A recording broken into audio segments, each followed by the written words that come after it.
Welcome to episode 23, according to Jonny, of the Oh So Spurs podcast. We've got with us today Jonny. How are you, mate?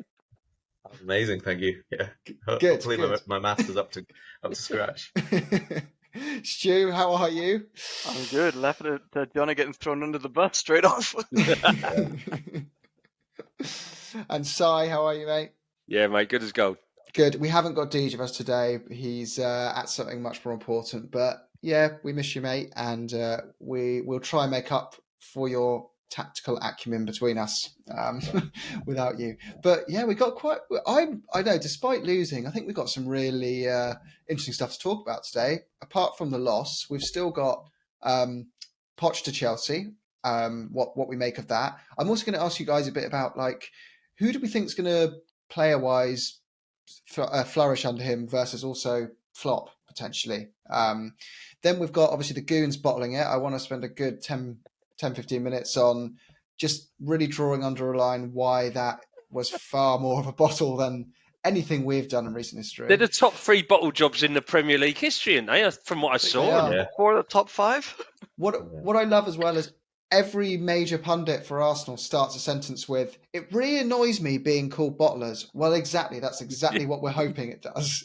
Now we know it's annoying you. I'm just going to dig deeper. Excellent.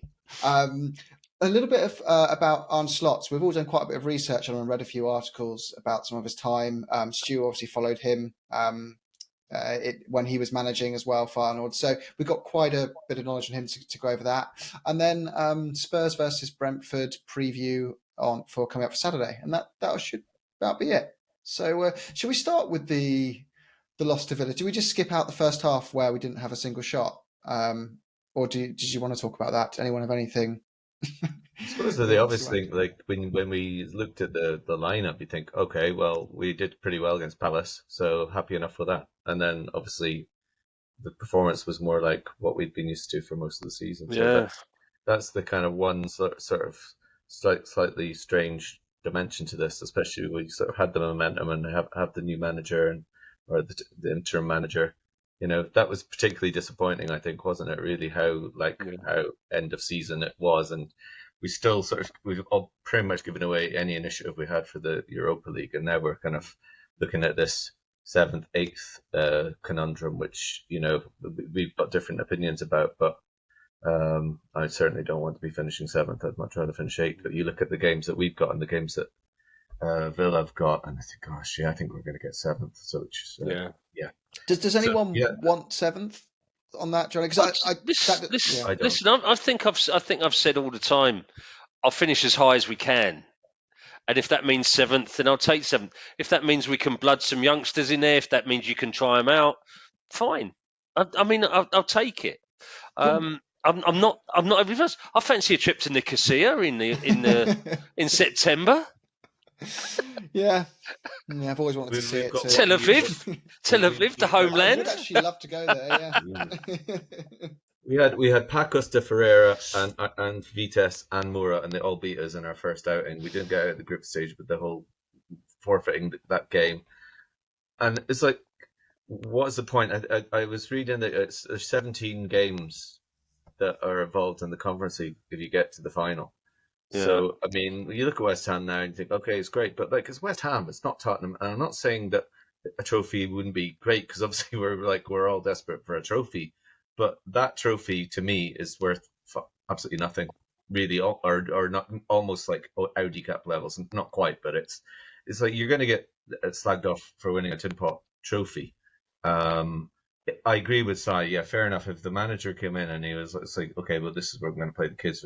We use boys who, not even like necessarily too many fringe players, because I don't know if it's a good idea to have a squad where there's a very obvious sort of divide between who are the top sort of 15 and the rest kind of thing, because you want to leave a bit of room for players who to come through and prove themselves and establish themselves as first team regulars as well. So for me, it's just like, there are a hell of a lot of games before you get to the end when it starts to get interesting as a supporter, and where there's any kind of like actual payoff. And the payoff, what is the payoff? You get into the Europa League, which is fine.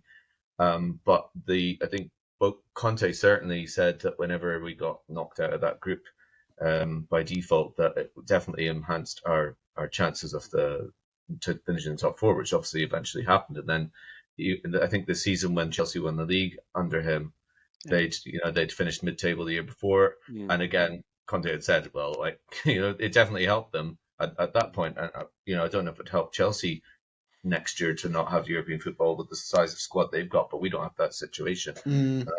I would, and I get what Sai's saying, but for me, it's also selfishly, the Sunday games are a disaster for me from a personal point of view. Coming back and you got work. That's the fair next enough. Day, Fair. But then the Europa League doesn't help you out there either, does it? That's true, but at least there is there's a quality about it. Yeah. I mean, there's some good teams in that. Even at the beginning, there's some half decent teams, and then obviously the ones that come out of the Champions League. And listen, Johnny, I don't disagree with your points there, and there's arguments to and for and against. I guess with Conte, the thing with him was he doesn't rotate.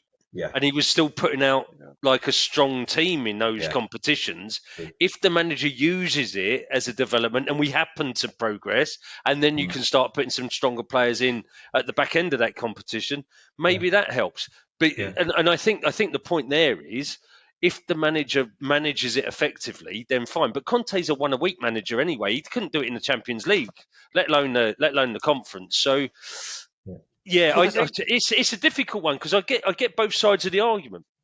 I think Johnny's right though, in the sense I remember that after Nuno left, the players were complaining about the fact there were kind of two squads. There was a Europa League one and the Premier League one, and that created a rift. And people were getting demotivated in training because they're like, well, it doesn't matter what I do, I'm going to be stuck playing, some farmer rather than playing in the Premier League. God, they're first world problems, aren't they? We're so spoiled to support a Premier League club. Oh my God, we've got a European team, we've got a cup team, and we've got a Premier League team. We are so spoiled to be calling them a bunch of farmers, these teams. But because I think it's fair we've got to give a rounded perspective of this, right? I know just because we all on this call aren't particularly keen on the Conference League, there's plenty of Spurs fans who have a very good reason to want to be in it, and they just want to see Spurs in Europe. That's the heritage of the club. We've got a good history in Europe. But Julian Hotspur on Twitter, I thought he made quite a fair comment back to me that I couldn't really argue about with him. But he said, all I see is a competition that is actually winnable. No Man City, no Man United, no Liverpool. You have to start winning somewhere. Beyond the money it provides, I've stopped caring about the UEFA Champions League. Maybe it's maybe the Conference League is a good place to start, essentially. We're just getting that kind of, getting a trophy going. It is way above the Audi Cup. Let's be honest. It's fine.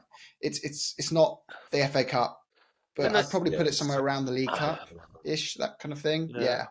And I guess you could use the Roma argument about they won it last year and now they're in the semi-finals of the Europa. I'm not saying that is the natural progression, but I don't know. Maybe it's the argument of Man City winning the Littlewoods Cup or the Milk Cup, whatever we call it these fucking days. I don't know. But you win the lower cup, it breeds some excitement, some sort of winning mentality within the club to kick on. I suppose for me, and maybe I'm being a little bit delusional here, optimistic, but you sort of think that the opportunity to be challenging for the top four next season, I think would be really compromised by the Conference League, but maybe that's not the best way to look at it. Like maybe I should be reappraising my own ideas of where we're at and how long it's going to take us to get to where we're at, because I think we've all been kind of used to being at quite a positive, good level, and now maybe the reality is it's definitely going to be more competitive now because there's more teams at that kind of stage, isn't there? So I don't know. I think those are good arguments against what I said. In fairness. Yeah, there's arguments both sides. I don't think we should be overly fixated on finishing. And I think the ultimate thing is you should never want your team to lose. No. So absolutely. we should be going into this Brentford game on Saturday just desperate to win as always and supporting the team. Absolutely. A lot of these players we're probably not going to see play for us again. We're probably not going to see Mason in the dugout again. There's lots of things that could change. So just enjoy what we can from I think we've got to make the most out of the small wins this season, because there aren't any big wins for us to really kind of be celebrating, unfortunately. But do we really want to finish off the Villa game? Or, I mean, tactically we could dive into it, but it kind of feels like we could do all the analysis on this and then find we're never going to see these tactics again because half the squad's going to get overhauled and Mason's not going to be there in 2 games. But up to you. I'd like to defend Mason to a certain perspective, in the fact that I've saw a lot of comments after the game saying, okay, that's proof that Mason's not the right guy. Not that I'm saying he was the right guy, but that's proof he got it all wrong, but et cetera, et cetera, et cetera. I don't think his tactics were that far off. No. If Son had learned the offside rule, or the other midfield players had passed the ball before he made his run, we had chance after chance after chance, and we still almost equalized at the last minute. The tactics weren't far off getting us the win. No. That's true. No, and I think that there's so when you think about it, so we played a similar or the same setup as we played against Palace, right? Yep. And if you look at the heat map of the 2 games, they're very, very different. And I don't know whether it's because of our tactics or the way that the opposition set up against us, but Palace tried to take us down the outside with a focus on their left, our right, which happened to be quite a strong side for us. Against Villa, they went down the middle a lot against us. And I think that showed some weakness in terms of Skip and Højbjerg in the middle, and we couldn't get out.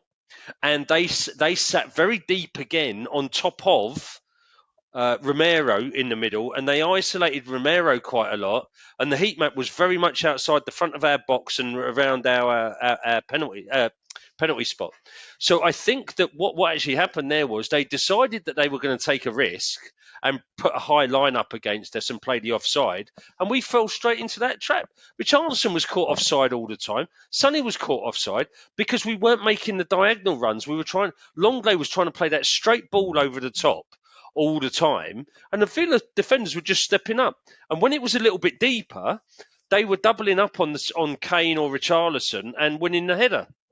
So they knew exactly what we were going to try and play. Why we didn't try and play down the outside more and into the channels more, I don't know, or whether they were forcing us inside. That's another question. But you've got to say that the difference between Palace and Villa is that Emre is a lot more tactically astute than Hodgson is in terms of where they are in their career right now. Hodgson was playing this front line, let's get at them, let's get down the outside because that's what's been working for us. I think Emre was a lot more, he was a lot cuter in terms of what he was trying to do. And he was a bit more risky in terms of thinking that he could play that high line, because he knows that Kane isn't a threat on a high line necessarily, because Kane scores very few one-on-one goals, right?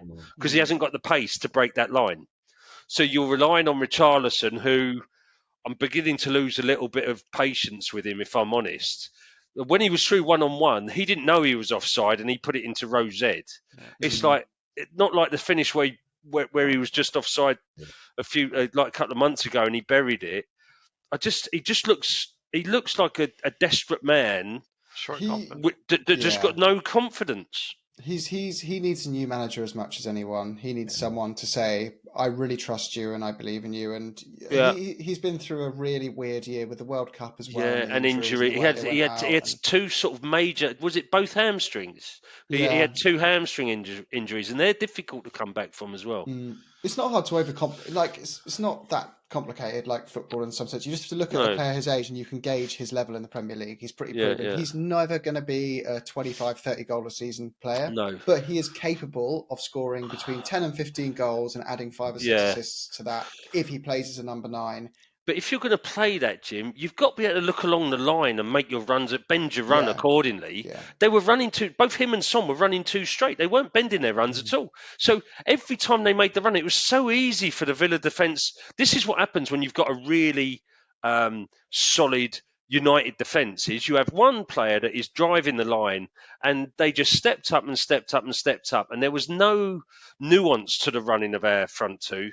They just kept him caught offside. It was just too straight. Yeah. The only thing I would pick out as well from the game, other than what you mentioned there, was just the thing. Go back to our lack of any kind of dynamism in the midfield, to put it mildly, and the question about Sarr, unless I missed something, why he's not been starting games, and obviously great to have Basuma back at least on the pitch. So that's the obvious plus from the weekend. The other question I have, and it's interesting because I was like referring to the Athletic again because it does write some good in-depth articles, and there was an article then I think it was just after the Villa match, and it was sort of questioning Romero again, and the sort of obviously there's been a very inconsistent season from him. We were praising him in his performance against Palace and wondering, the fact that he's been trusted in the center there as kind of like as a senior figure in the center. I mean, he's 25 years old. He's again made two really bad mistakes, both resulted in the goals that Villa scored at the weekend. And there was an interesting observation made, and I think there might be something in this. When obviously he's got the World Cup, but one voice got a World Cup as well. So I mean that in itself doesn't mean that you're some kind of like absolute god of football. But he is a class player, and we've all seen him put in some real like the Rolls Royce, like there's the cliche that comes out.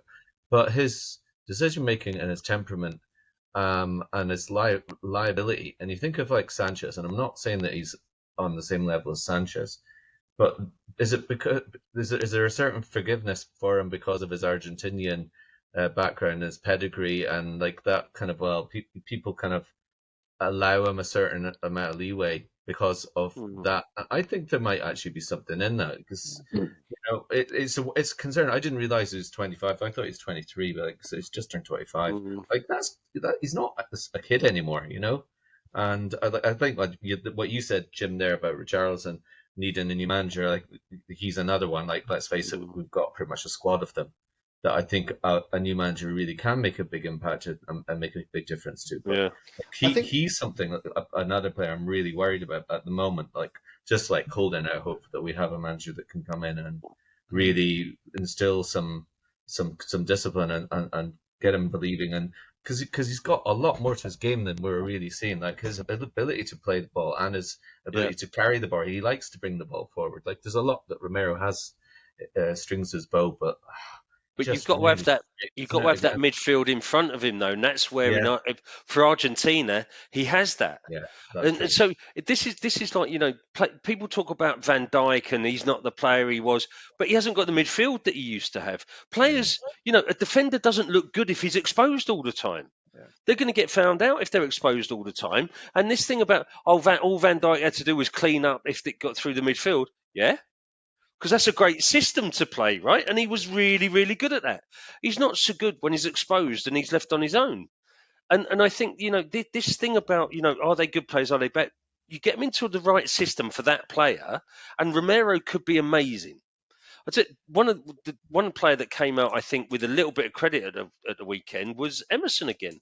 I thought he had another really good game at that right centre back. And he covered for he cleaned up after Romero a number of times. Yeah.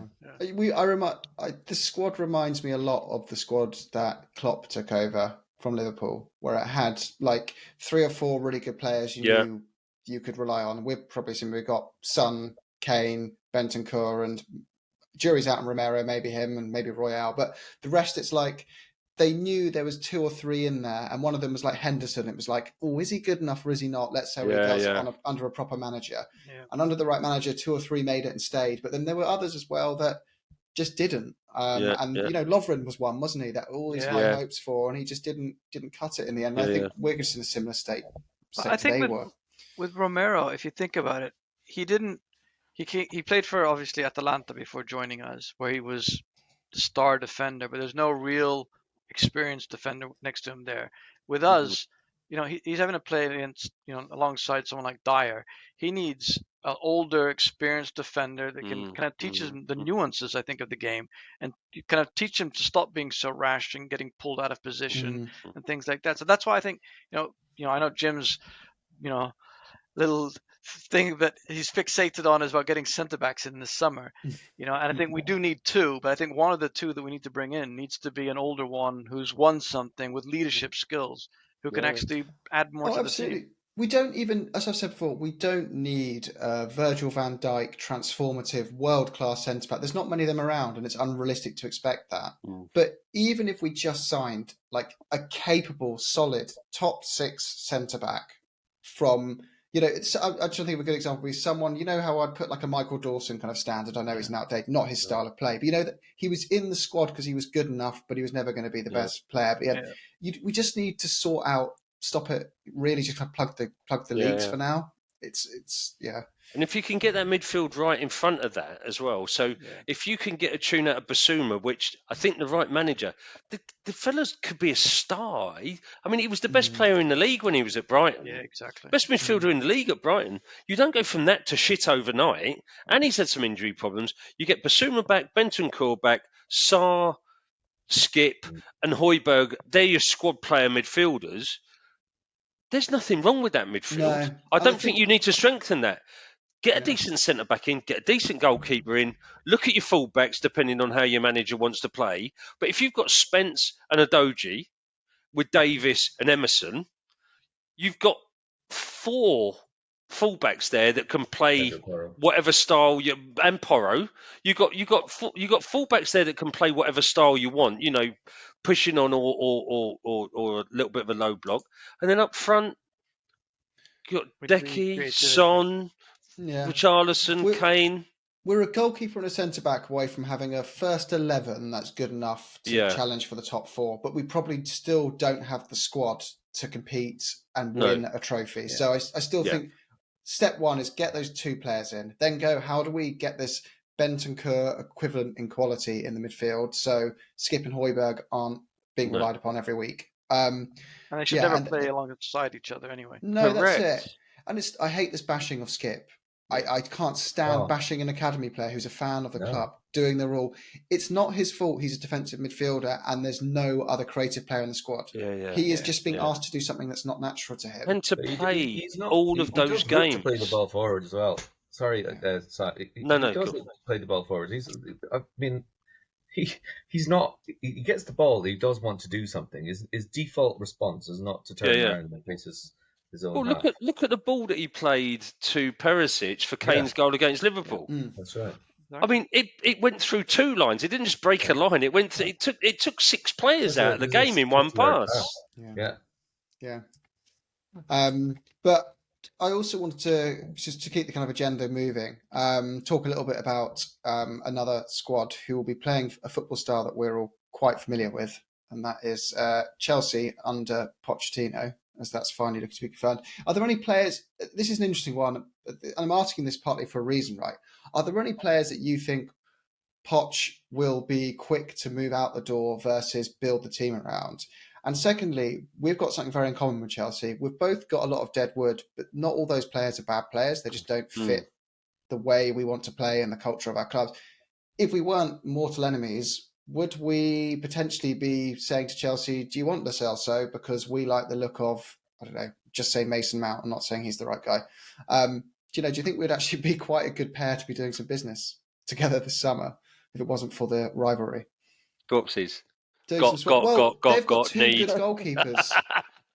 You'd probably take Azpilicueta or Mendy, wouldn't you? Over what we've got at the moment. Anyway. How old is Azpilicueta? I don't think he's that old, is he? Is that Kepa you're on about? Oh, Kepa, sorry. Yeah, Azpilicueta. I'm going to say, Got a bit confused. I know I'm losing it a bit. I'm getting a bit old, but I thought, hold on a sec. Yeah, Kepa, sorry. Yeah. I'm not saying they're the right answers, but I'm just saying maybe there's some trading that. I think this is where Poch has got a bit of an issue though, because they've invested so much in the last 2 transfer windows and got them on such long contracts. I don't know how you shift them. Where do they go? Where do some of these players go? On the wages they're on and the contract lengths they're on, where do they go? And I think Poch has got I think this is a big problem for Chelsea. I wouldn't trust Pochettino, but with sole transfer responsibility. We've discussed this before in any club. It's not a strength of his, but I do think he is going to fail at Chelsea over the medium term. But he will be I think he'll do a good job in the short term at getting a lot better out of this bloated, confused squad situation they've got today. Couldn't do worse than Frank. Let's be honest. Yeah, he's absolutely But there's a few players in there that I think, like, if they can keep Reece James fit, I think he would flourish under Pochettino. Oh, absolutely. He would, and I think he'll get a lot better out of Sterling. I think he'll look at him and think he could put. Yeah. He had that similar role of Delhi, didn't he, where he was always making those smart runs that Sterling's quite good at. I think he'll get Chilwell back up again running. I think. Well, those two fullbacks, that'll suit him down to the ground. That's his Rose and Walker, isn't it? Yeah. I think he might surprise us with Lukaku as well. I wouldn't rule him out doing an overhaul in the way that Conte managed with Lukaku. And if it's true that what Conte did with Lukaku was really micromanage his diet, like Pochettino likes to do with the players, and really kind of give them a specific job, we might see players like that improve. But overall, I just think, I just can't see this working out for Pochettino personally when you look at the entirety of that. The thing that scares me about Lukaku is, we were talking about him not so long ago that he'd been struggling this year. This last couple of weeks, he's been on fire. He can't stop scoring. I was just thinking, if they bring him back and he brings that kind of form, and Pochettino sorts out, the goals they're leaking in, because let's face it, they are creating a lot of things. They're just not putting them away. It could be a quicker turnaround than we all kind of hope for. I think they've got the highest attacking XG in the league, or it's in the top 3 anyway. So they're, like you say, Stu, they're creating plenty of target. I think there's although they've got the biggest gap between how much they should be scoring versus they're not scoring in short. And it basically just says in a nutshell, this team creates loads of chances and doesn't score very many. Yeah. And they're the most disproportionate in the whole table of XG in that sense. So like you say, they could worryingly be one or two players away from sorting themselves out a bit. But, I'm personally terrified about Aubameyang next year. I think he's going to be absolutely unstoppable. I think that's going to be really rubbing our nose in it when he brings a goon back to us. Just you heard it here first. Yeah, 15th of May. 34-year-old. Can I just ask the group here then?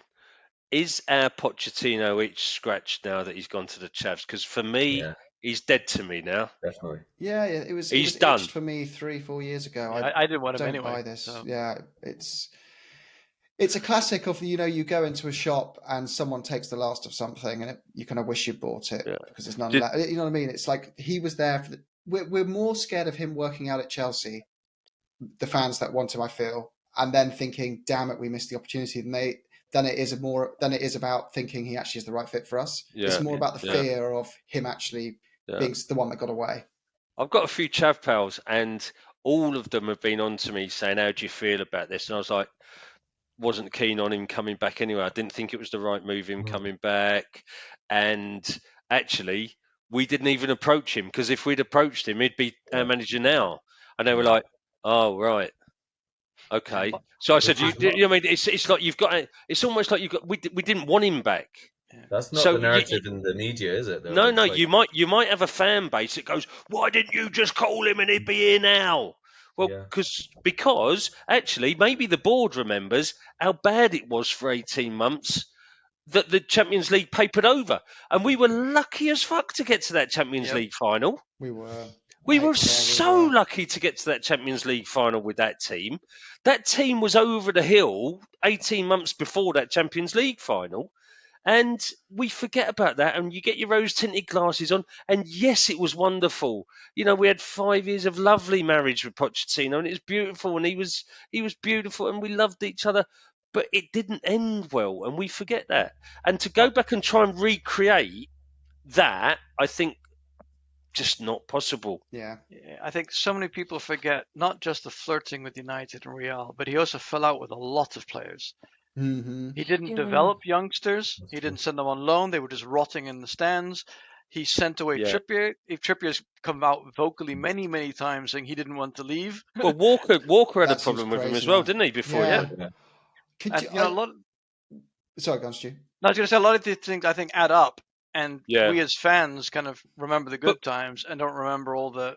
But that's our confirmation bias, right? We have confirmation bias because we want him back, and we look at all the things that he did well, but we forget about all the things that were problematic about his reign, and there were quite something. Jim, you've highlighted quite a few times his strike rate of success in the transfer market, and you list them. So I put that list on the WhatsApp group a couple of months ago, the one that I think you'd highlighted. All 26 signings, yeah. All 26, 27 signings.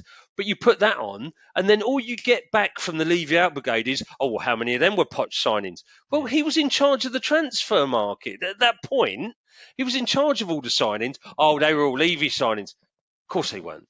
And you look at that, and it's like when Conte wouldn't commit, all the Levy out guys are like, all the Conte out guys were like, he won't commit, he won't make it. Poch never made a commitment statement to us. He never said, I'm here for the long term. He always caveated it with, we'll talk in the summer, we'll see how things go. If we win the Champions League, I'm going to quit. Yeah. Although I would say, just to bring some balance for the people who are on the other side of the opinion with Levy and stuff, and Pochettino, that there was a stark stat that only one manager has ever signed a contract extension under Daniel Levy. Yeah, but and that was Poch. It's not being so balanced. It's not actually true. Yul extended his and Harry Redknapp extended his. Oh, did they? Okay, I stand corrected. It's one of those stats that's out on Twitter that isn't actually factually true. Okay, look, well, no one can say I didn't try and bring balance to the episode, so... But also, the last thing I would say on Poch is, even if he does succeed at Chelsea, doesn't mean we made a mistake not bringing him back. No, because different scenarios. Exactly. It is, but it will not stop the fact that if he does succeed at Chelsea and our next person does fail in the first year, that will never go away, that argument against Levy. And I feel it will swing it from being a kind of, the real hardcore Levy out supporters are a majority on Twitter, but they are still a minority in and around the ground. I think that will swing the pendulum to the Levy out becoming a majority around the actual, protests and everything. So that's why it's significant to me. But I agree with you, Stu. 100%. And I think I said a similar thing in the WhatsApp group today about, for me, this is Levy's final chance with me to make it to make the right decisions and to be a success. And then Stu challenged me back and said, well, what's success, what's failure? And I was like, oh, you fucking voice of reason. Fuck off. Well, this we've said it before. I don't want to get sucked into the Levy chat every bloody time. This is the last, but we're never going to agree as a fan base, because some people's vote, a picture of what's successful is trophies are the be all and end all.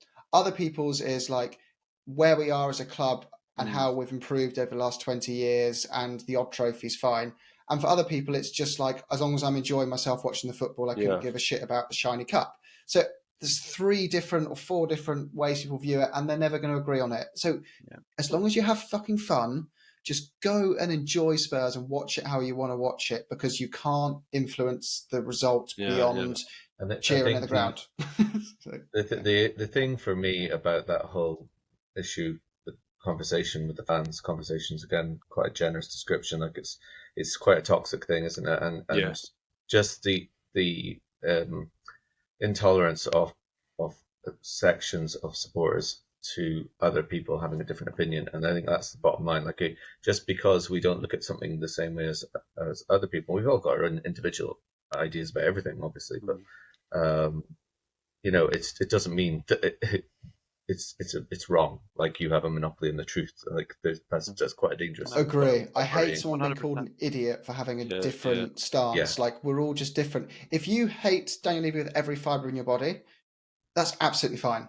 But just don't call me a prick because I don't agree with you. And equally, if you love Daniel Levy, don't call everyone who hates him, an idiot as well. So just let people enjoy football. If I have a sort of view that thinks, I think he's done some things well and he's done some things really badly, then that's all right as well. Because you're not the problem. I hate that as well. No one's it's the problem. it's like it's this binary aspect to our support group or the fan base that is almost like it gets almost political, So if you support the right wing on this, you must hate the left wing on everything. If you support anything on the left wing, you hate the right wing.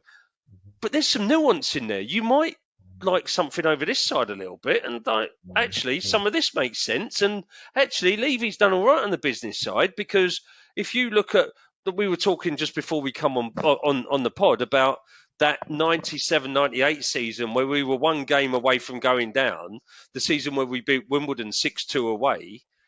And you look at that team that was playing there, and that was way too good to go down. But that was only, 3 years before ENIC took over? Yeah. And look at where we are now compared to then. In lots of ways, you can't recognise the club. And in other ways, we should have won way more. So there's a balance to be had there.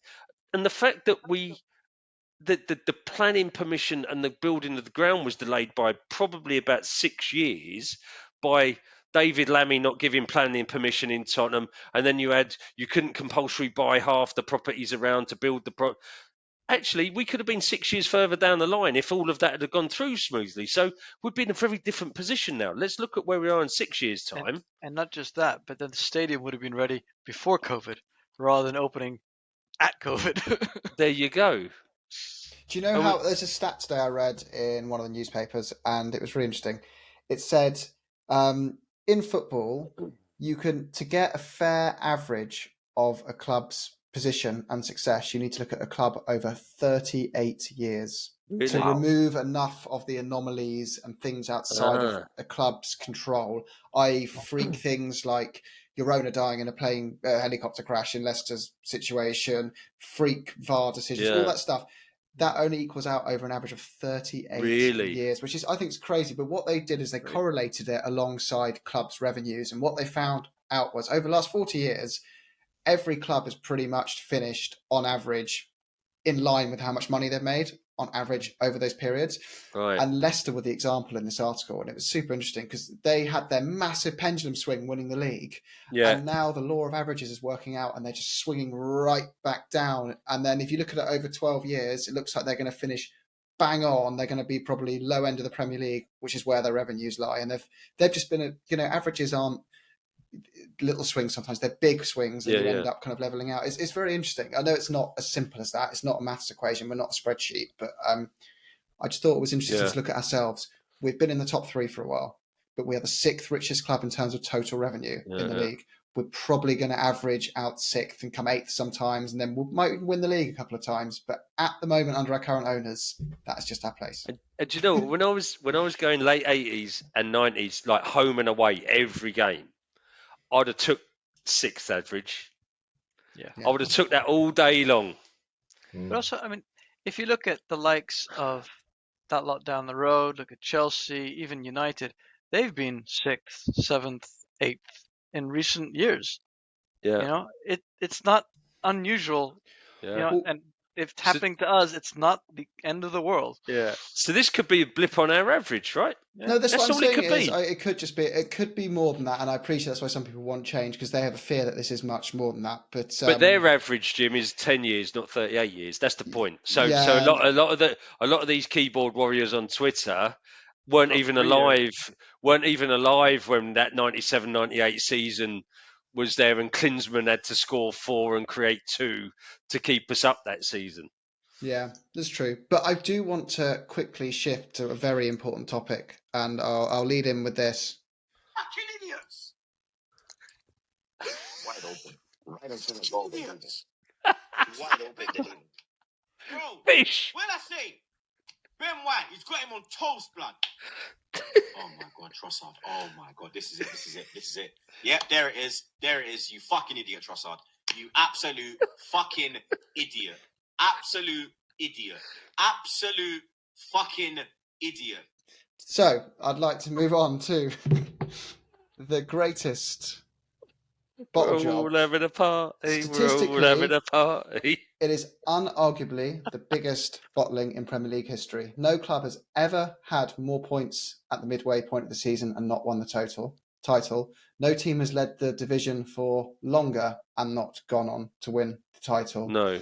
But also, can we just highlight, Jim, that the next 2 after that have been top and not won the title, I'm just trying to think who else. Oh, that's them as well. That lot up It the is, road. yeah. So They're they're the top three, and we're the bottlers. And yeah. Some more reasons why they are the biggest bottlers. That if they win their last 2 games, which they might not, only if they win them, they still would have not won the league in 6 of the last 7 seasons. So their points tally is not like it isn't City's brilliance, is what I'm saying. That's prevented them winning, because the points tally they've got isn't that high, despite Liverpool being pretty shit, us being shit, everyone else being shit. So they pick up more points as a result. So they have categorically and absolutely bottled it. But I just wanted to see what you guys made of the whole thing. Are you that confident now? Are you ready to pop the champagne, or are you is there still a chance City? Yeah, done. Yeah. Wheels off, pop cork popped. But wouldn't it be the most Tottenham thing ever for Arsenal for City to just play the kids for the last 2 games of the season, lose both of them, to focus on the Champions League? They need what? 1 point? They need 1 point from 3 games. Also, that's dependent on Arsenal winning their last 2 games as well. Let's face it, they've got 9 points. Well, it's not a done deal, is it? Games. I mean, what are the title odds? And we didn't mention that. And I'm sick of this argument that they haven't bottled it because City, went on this amazing run of 7 wins, whatever. I'm sorry, but when all you need to do is beat Southampton or West Ham at home to not even need to beat Man City, and you fuck up both those games, and then you get battered by Brighton 3-0. Those 3 drops, you can afford to drop 1 or 2 of those, but to lose all 3, to mess all 3 up, that's completely on you, cracking under pressure. 9 points in 7 games is cracking under pressure. Oh, that's not the form of champions, or of a worthy champion anyway. That was, yes, that was very lovely, and it's made us. I think we can all enjoy, our end of our season a bit more now, knowing that we don't have that anxiety looming over us. But we've had a load of really exciting links to Arne Slot recently, and it seems to be building momentum as the most logical fit. And I know we all did some research on him, and we've done an episode before on him, but the things that I really liked was the comparisons in his playing style and his history at Feyenoord. But Stu, do you want to set the scene with a bit about his history there and how, the last 3 years, how his reputation is kind of blown up over there? Yeah, the first thing I would like to talk about is who actually brought him to Feyenoord, and that was Frank Arneson, so our old director of football. And interesting. Arneson recently said that when he first spoke to him, he went with him like 20 questions. Among the questions, all right, troops. Still whinging. Special guest. Gosh. And of those kind of 20 questions that he'd asked him was, how do you train? What tactics do you like to do? What languages do you speak? Which I'll come back to later. How do you go, deal with your players, your squad players? More importantly, how do you deal with the players who are not in your starting 11? Again, this is something I think Conte had issues with. How do you see yourselves and how do you react with the press? Which again, I think is something, perhaps we didn't take into account with the likes of Mourinho and Conte when we hired them. What's your type of management in general? And he said that when Slot, answered all the questions, he said it was really good. He explained everything really, really clearly. And it was very clear his way of communicating would work with anybody. And that's just hearing that has already got me excited. Yeah. And then you read about what he was asked to do. So Feyenoord, before they brought him on, were playing defensive, negative football. And the board, again, a little bit of, an echo for us, a little bit of deja vu. And the board had decided they wanted to change the style of play. They wanted to play attacking football, which he brought into. He managed with, again, a shoestring budget compared to the likes of Ajax, who won 3 times as much as Feyenoord, probably about 2/3 of what PSV is on.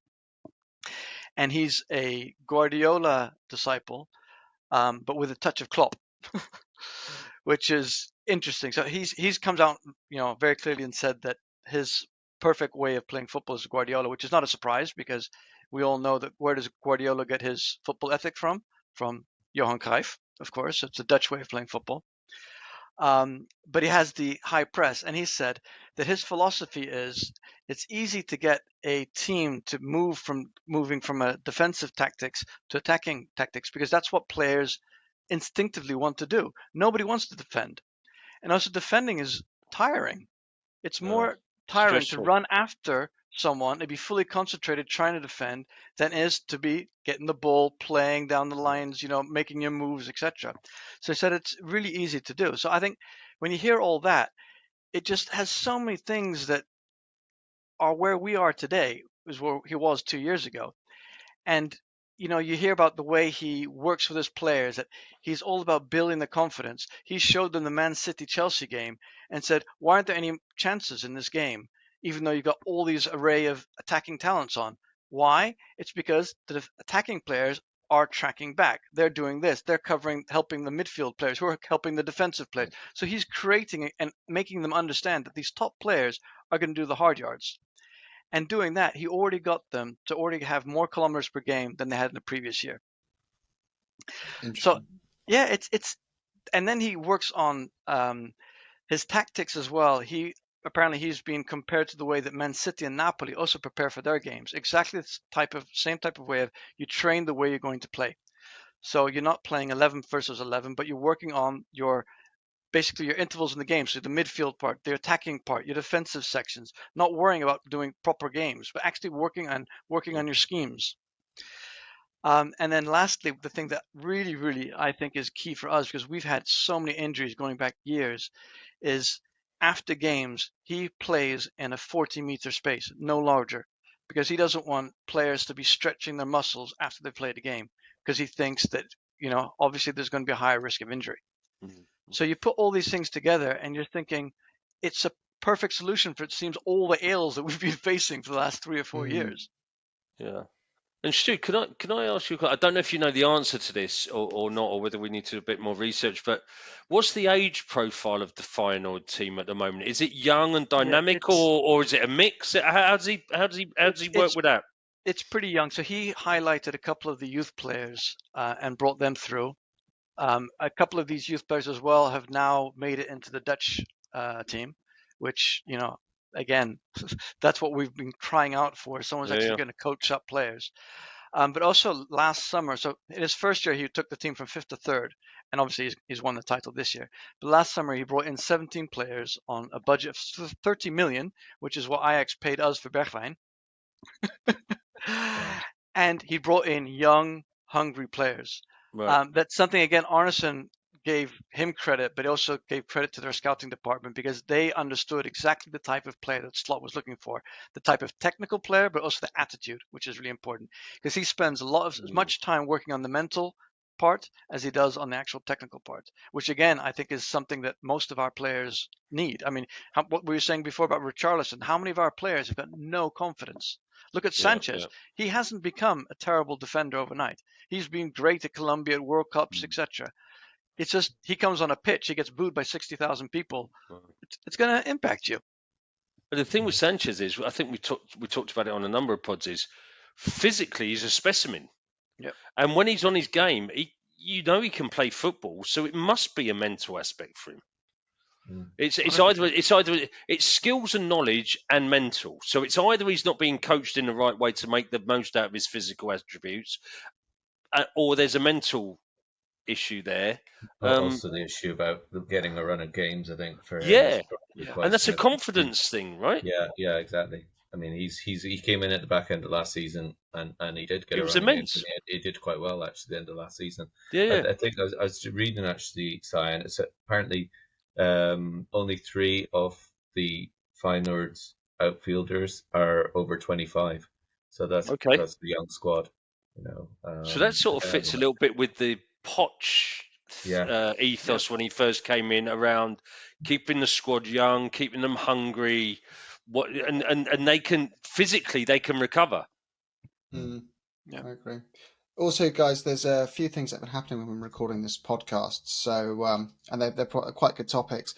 One is that our friend Fabio Romano has said that Tim Steidton, who we spoke about on our pod with HG from the Cheese Room, is indeed a serious candidate for the sporting director role, in one of the top 3 candidates. So I think we covered that off as perhaps a decent option. But the kind of caveat to that would be, you can listen to that episode for, it was the last episode of HG. But the downside to that is culturally, he's in a club that's nicknamed Never Bremen. They're kind of known for Neverkusen. Neverkusen. That was it. Yeah. Neverkusen. So they kind of culturally have some apparently similar issues to Tottenham. And if we're looking for someone who's going to kind of culturally overhaul the club, he might not be the person, but he is got a reputation of building a decent recruitment structure. So he could be, a good fit, but it's he isn't necessarily the perfect option from what we discussed. And then there was also reports that David Raya is. We continuously link with this guy, but it does seem to be gaining momentum. That rumor that I wouldn't be surprised if we started the season with him in goal and Slot in the dugout and Steigton as our director of football. That would, to me, be a very logical. Haven't Brentford been linked with a new goalkeeper as well? Yeah, I think they're happy to sell. They're at that size. Their model seems to be they've binned off their kind of youth recruitment, haven't they? They're going down the model of sell players when their value inflates and buy 3 or 4 youngsters rather than having an academy and actually play them. So it would make perfect sense. They want to sell, and we'd happily pay. And the other things coming out is the rumours are growing that Kulusevski, we don't value him at 35 million, so we're trying to lowball rather than play the release clause or just let him go and buy someone else. Now, Deej, I know if he's listening, he'd be going nuts, being like, that's the dumbest decision by the club if we do that. But what are your guys' thoughts on Kulu in particular? Keep him? Would you just pay the 35 million? No debate. Yeah, he's definitely worth that. I don't know where you go and spend 35 and don't get a player better than that right now. And we've already spent 10 million on him in the loan fee. Yeah, keep him. Something seems wrong though. I'm not saying he's not worth the money, because he is in terms of talent and age. But something feels wrong. Like something over the last year, 9 months has changed, and he just doesn't. Yeah, but that's everybody, nearly, isn't it? But why have 3 managers dropped him? Why are 3 managers picking someone else ahead of him? I kind of, he gets a little spell back in the team and then he's just dropped again. I don't know, something just. I think there's an issue with him. He doesn't score enough goals. He came into the side when he first came in. He was assisting and scoring plenty, and that sort of dropped off. But is that because of Decky, or is it because the whole team is struggling? Because who replaces him and scores? Nobody. Yeah, exactly. I mean, Richarlison's not exactly stepped out, and I know that's the wrong side for him. But even when Richarlison's come in for Decky, but he's played a bit more central, and Kane's been dropping a bit deeper as well. I wonder whether you could start playing Decky in that more withdrawn number 10 role. I mean, he said in the past that that's a position he'd like to play. He's got the range of pass and he's got the movement to play that role as well. I just wonder whether the system we're playing is stifling him rather than releasing him. He's not a flying winger. We're not really getting the overlaps on the fullbacks, just because that's just not working for us. I keep him, mate, for 35 million. I keep him. I don't know where you go and get much better for that money. People forget we could give Lucas a new deal. Yeah, red card. It doesn't. I like you, Jim, but let's. Can you imagine if we gave Lucas a new deal? I'm outside the club shop with an ENIC out t-shirt. Can we do a triple thing? We give Dyer, Lucas, and Rodgers deals on the same day. Fuck. I was thinking about this. There are a few things. So I'm still in this kind of phase of benefit of the doubts going to the board, but there's a few decisions they've got to make coming up. Yeah. And if they I could forgive maybe one of those 3 decisions not being quite right, but if they made a really obviously poor decision, i.e., Nuno 2.0 or Brendan Rodgers, I think the penny drops to me and I go, massive alarm bells about Daniel Levy ever making a decision for this club again. And I think Jim, whatever, if any of those decisions turn out to be stinkers now, it doesn't matter whether it's one of 3 or what, any decision now. What's happened with Poch going to the Chavs it has just turned the heat up on those decisions. Mm-hmm. Whether we like it or not, if anything looks like a failure, and however we want to describe that, Stu, whatever that lot describe it as a failure, that's only a stick that they're going to beat Levy with. And Of course. this thing about Levy didn't call him, Levy didn't do that.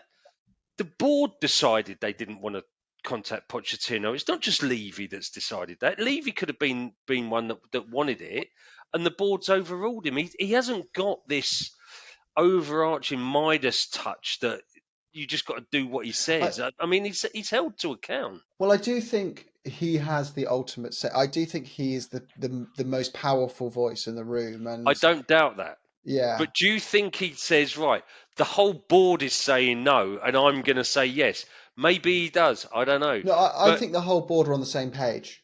Yeah, I think so. They all get along quite well, and they all agree with each other on their decisions, and their collective decisions, and they blow smoke up each other's own arses. Do you think, because obviously I have no idea, so this is not coming from any angle, but Donna Cullen, does she really have this weight that people are saying she does in decision making on the football side?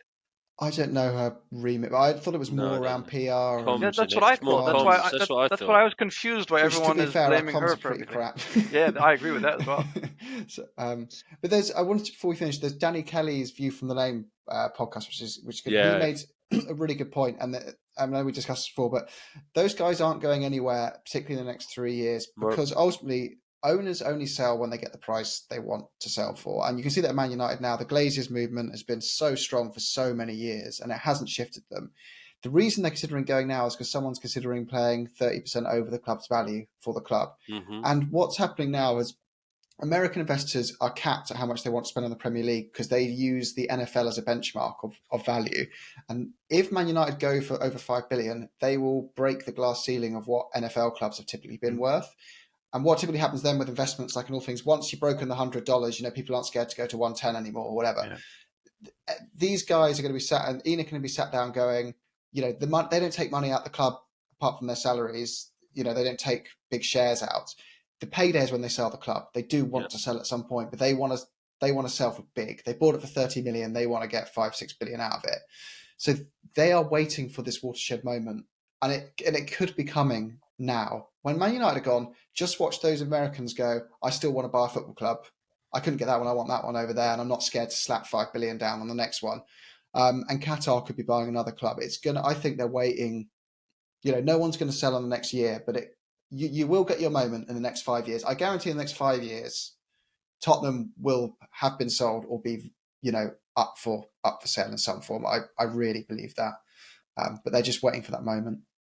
And I think with the revenues that have been driven through the match day, the stadium and all the other stuff that Levy's put in place for driving that revenue, we look really attractive to that sort of audience, right? I mean, if you look at the way that the NFL uses their stadiums as well, it's not just for NFL games. No, they use it for all sorts of other stuff. That's why he's gone for these win now managers, right? He's thinking, if I can just throw the dice here, put us up in the lights in the Champions League, win a big trophy, and I can do this big sales. Shop window. Do you want to buy the biggest club in England? Well, it's not, is it? Well, it is. Look what we just won. He kind of, I think it's all to do to him. It's all to do with that big sales pitch. And it's, do you guys think that the Qataris will actually come to us?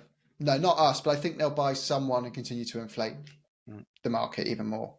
What are you, Stu? You live in the Middle East and you kind of are connected to the. No, I mean I don't know. One of the UAE supporters club members. He's a doctor and he knows these guys. He was out in Qatar working at one of the hospitals and he had dinner with them and he asked him to buy us and apparently he laughed. That was his response. So I'm guessing it wasn't very serious, but that was us. I hope it was a laugh of like, do you know what I know? Unfortunately not. but they were at the time obviously making the bid to buy United, so that might change. I mean, that's it. Yeah, let's see. I do generally think we'll be sold in the next 5-10 years. Anyway, it's just about waiting for the right price, as it is with all things. So yeah, that's the whole point with the protest, and I absolutely, it's anybody's right to protest in a cordial, well, in a respectful manner and stuff, and fans are entitled to their own opinions. But I don't know what they really expect is going to happen. I know that fan pressure is very, very powerful, and it can, in certain circumstances, make a difference. But usually, it doesn't drive owners out, does it? It drives managers out. No, you can change a decision. Pardon? I think you could change a decision. Like, let's say the club were gonna, I don't know, build a Sol Campbell statue. The fans could rally against that and stop it happening. Well, Super League was an example of that. The Super League. The Super League was an absolute example of that. That's fan power in its own. It absolutely highlighted. Yeah. But I think, Jonny, your point there is great. So, listen, I'll sign up to Levy out if you tell me what the viable alternative is. Yeah. Tell me what the sunlit up plans look like, and I'm there. But I don't know what you get that is. I know you can get way worse than ENIC. You look at Leicester, you look at Everton, you look at all of these clubs, Leeds. You look at those clubs. You can get way worse than ENIC. I'm sure you can get better, but I don't quite know what that looks like. And I think we've all said that. Listen, Levy, get him away from the football side and get some really good football people in. And actually, the business side of our club is not so bad. In fact, it's good. Look at the stadium, look at everything else that's alongside it. There's been some really bad footballing decisions, so you need some good footballing people in. If you can get Levy away from that side, I think, and if he can really be away from that side, that's the challenge about whether he's got the ego, whether he can let his ego go and not be involved in those last-minute transfer deadline. I think you're right, Jim. I think you're right. And that's a massive concern, and it's a massive concern for me. But when you talk to the Levy out, ENIC out groups, and I've done it a few times, as soon as you ask them what their proposal is, what's the alternative, they just shout you down. You're a Levy lover. You're not serious. Fuck off. It's like, no, I want to understand what you want. I want to enter into a dialogue with you to understand what's your vision of the future other than I don't want this. So what do you want then? Yeah, it's like we said earlier, though, that we're fixating on that extreme polarized part that's blown up its size on social media. There's equally the other side who are constantly attacking them and calling them effing morons when they walk past them doing their protests, which is just equally stupid. And that's not okay either, by the way, because they've got a right to an opinion, but I want to know what the alternative to what they're talking. So listen, I'll buy into it if you give me a good indication of where you want to be and how you're going to get there. Well, because I think that ENIC, when they sell, well, we don't know where we're going to be, but they will sell in the next few years because that's their strategy. They got to have an out, and they'll sell before Lewis passes away. Well, that's why they don't want to sell as well.